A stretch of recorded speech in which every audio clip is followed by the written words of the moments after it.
At the beginning of the 21st century, Germany was known as one of the most dynamic European countries. Modern, advanced, but still holding tensions over cultural differences, especially Islam. Anti-immigrant demonstrations, attacks on mosques and right-wing parties opposing the presence of Muslims grew stronger. Many accused Muslims of being unable to assimilate, of being incompatible with European values.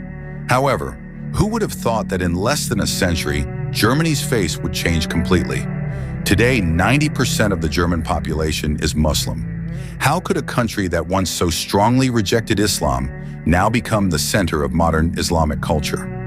In 2015 to 2025, waves of refugees from Syria and Muslim conflict countries forced Germany to accept more than 1 million asylum seekers. Although Angela Merkel declared, "Wir schaffen das," we can overcome it, not all citizens agreed. Suspicion of Muslims increased. Islam was considered foreign, even dangerous. But behind this social conflict, the seeds of change had begun to grow. Muslim children born in Germany are beginning to show a new face of Islam, intelligent, active, and accomplished. They speak German fluently, love their country, and are beginning to break down old stereotypes. Meanwhile, the Muslim community is active in education, politics, and the economy. They are no longer outsiders, but true citizens. On the other hand, German society is facing an existential crisis. The church is deserted, liberal values are losing their way, and the younger generation feels empty. Many are starting to search for the meaning of life and find it in Islam. The phenomenon of converts has increased drastically since 2040. The Islam that is presented is not extreme, but spiritual, peaceful, and intellectual. Modern Islamic philosophy books are starting to become popular in German universities. The year 2055 marks a turning point. The Muslim Democratic Party of Germany wins the majority of the vote. They are not fundamentalists, but bring the ideas of social justice, the environment, and moral stability based on Islamic values. German law is not completely changed to Sharia, but is inspired by Islamic ethics. This creates a unique hybrid system, modern, democratic, but religious. Today, in 2090, more than 90% of the German population identifies as Muslim. But Islam here is not homogeneous. It is multicultural. There are Muslims of German, Turkish, Bosnian descent, even converts from Jewish and atheist communities. Arabic is not the main language. Friday sermons are delivered in German. Technology, art, and science develop with an open and progressive Muslim identity. History teaches that national identity can change. In the past, Germany hated Islam, but through education, experience, and a search for meaning, they found something they had once rejected. Not because Islam won the war, but because it won hearts. They used to reject it, they feared it, they even hated it. But now, 90% of them are Muslims. In 2015, Europe was rocked by a wave of refugees from Syria.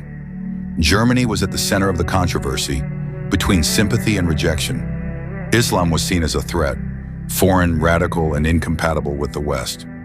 Mosques are pelted with stones, Muslims are insulted in the streets, and right-wing politics thrive under the narrative of fear. Muslim children in German schools studying, playing football, winning science competitions. But in the midst of the storm, a new generation is growing. They were born in Germany. They think like Germans, but pray like Muslims. They are forming a new identity. German Muslims. They are entering the best universities, appearing in the youth parliament, even becoming national football heroes. Empty churches, depressed youth, crowded mental clinics. Then the transition to Germans reading the Quran, discussing in parks. At the same time, German society is facing a void. Materialism is no longer satisfying. The churches are empty, young people are disoriented. Then they search, and what they find shocks the world. Convert interviews, popular Islamic books, Muslim party campaigns, a parliament with diverse faces. In the 2040s, Germany witnessed an explosion of converts, not because they were forced, but because they found peace, meaning and logic in Islam. The Muslim Democratic Party emerged, progressive, environmentally friendly, anti-corruption. In 2055, they win the election. Modern mosques, sermons in German, halal AI technology, European Muslim fashion, startups based on Islamic ethics. Germany is changing, but not in the way it was once feared.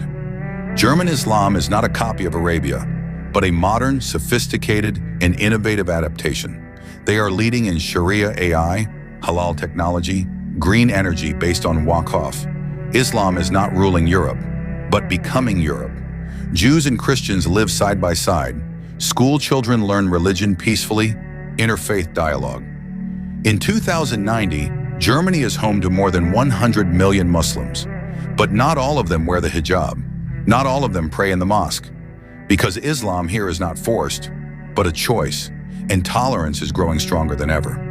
Historians call it the spiritual renaissance of Europe, not because everyone became Muslim, but because Europe rediscovered its soul through values it had neglected: justice, simplicity, interfaith compassion.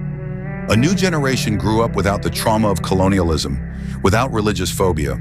They wrote poetry in Arabic, designed mosque architecture in the Bauhaus style, and created ethical algorithms for the global market. Contemporary Islamic art exhibitions, universities with faculties of Sharia technology, state-sanctioned female imams. Islam in Germany is not just present, it contributes, it gives direction when the world is confused between freedom and responsibility. And when asked, "What made you change?" they answered, "We haven't changed. We have returned to nature." Fade out to the soft sound of the call to prayer, accompanied by church bells and synagogue chants in the distance. Then the face of a German teenager of Turkish descent appears, blonde, blue-eyed, wearing a hoodie that says, "Ijtihad is my lifestyle." Their children no longer ask, "Am I German or Muslim?" because now that answer doesn't need to be split in two. They are both, completely. While the world is troubled by identity and climate crises, Germany finds stability in values that were once considered foreign.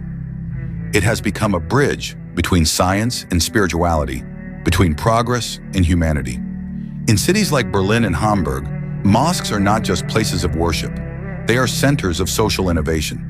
Ethical startup incubators, free zakat-based clinics, and interfaith forums on the future of humanity. Young people combine electronic music with qasida, wear high-tech clothes inspired by the Prophet's clothing, and celebrate Mawlid with digital cultural festivals. This is not Islam that comes to erase, but to embrace. Not to replace old traditions, but to inject new life into them. Muslim politicians champion maqasid-based energy policies. Sharia economists reshape the financial system so that it does not oppress the weak. When asked why they chose Islam, they say, not because of dawah, but because the old world no longer offers hope, and Islam offers a hope that is non-judgmental. Europe is not collapsing, it is transforming. And perhaps for the first time in modern history, faith and reason are not conquering each other, but walking side by side towards a wiser civilization. This generation calls themselves the children of wisdom. They are not fanatical but steadfast, not dogmatic but profound. They read the Quran and Kant, quote Jalaluddin Rumi and Hannah Arendt in the same breath. Elite European universities are opening doctoral programs in environmental fiqh and artificial intelligence ethics. Fashion magazines are showcasing haute couture hijabs alongside sustainable clothing based on Tayyib principles. Islam is no longer an identity to be defended, but a lens that enriches the way we see the world, from politics to poetry, from economics to ecology. Churches and mosques work together to build climate refugee camps. Rabbis, imams, and pastors discuss in one pulpit how to protect the earth as a sacred trust. And when the outside world asks, is this the new Islam? They say, no, this is the old Islam, which is finally being listened to. Meanwhile, from Andalusia to Scandinavia, the call to prayer is not only shaking the skies, it is opening the doors of hearts that have long been closed by prejudice. There is no longer a clash of civilizations. There is a conversation of civilizations because they know the future is not about who wins, but who understands more deeply. And Europe, once afraid of losing itself, is finding it again through a mirror cleansed by the light of Islam.